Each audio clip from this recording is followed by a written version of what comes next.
বিকাল গড়িয়ে সন্ধ্যা, পাখিদের বাড়ি ফেরার সময় বুঝি হলো। ক্লান্ত শরীরে আর কত পাখা ঝাপটানো যায়, এবার না হয় একটু বিশ্রাম নেওয়া যাক।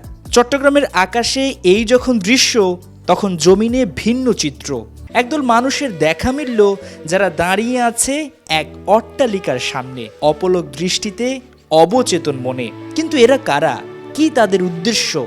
ওরা ক্রিকেট ভক্ত, যাদের রক্তে মিশে আছে ক্রিকেট।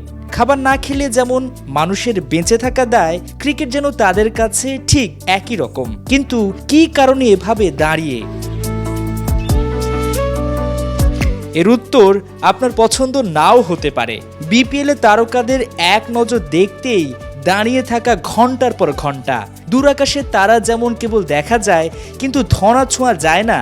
ক্রিকেটাররা তো ওদের কাছে সেই দূর আকাশের তারাই। তাই তো শতবার নিরাপত্তা কর্মীর বকাঝকা তাড়িয়ে দেওয়ার পরও দাঁড়িয়ে থাকা। এই বুঝি এলো প্রিয় মুখখানা, দূর থেকে দেখেই তো শান্তি।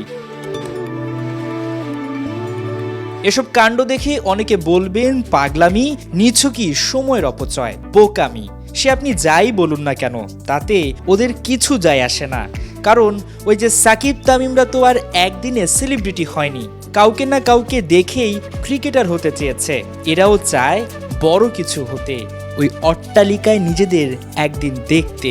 আমি সাকিব আল হাসানের মতো ক্রিকেটার হতে চাই। যদি দেখতাম ভালো লাগতো, একটু কেউ আসলে দেখার জন্য আসছি এখানে। এসে দেখছি কয়েকজনকে, আর কয়েকজনকে দেখি নাই। হ্যাঁ, দূর থেকে দেখে ভালো লাগে। তামিম ভাইকে কাজ পেলে জড়িয়ে ধরবো, ছবি তুলতাম আর বলতাম আমরা তাই পছন্দ করি। আজকের এই ছেলেটা যে মাকে বারবার টেনে নিয়ে যাচ্ছে তারকাদের দেখাতে, কাল ওই ছেলেটাই যে বড় কিছু হয়ে বলবে একদিন আমিও গেটে দাঁড়িয়ে দেখেছিলাম ক্রিকেটের তারা।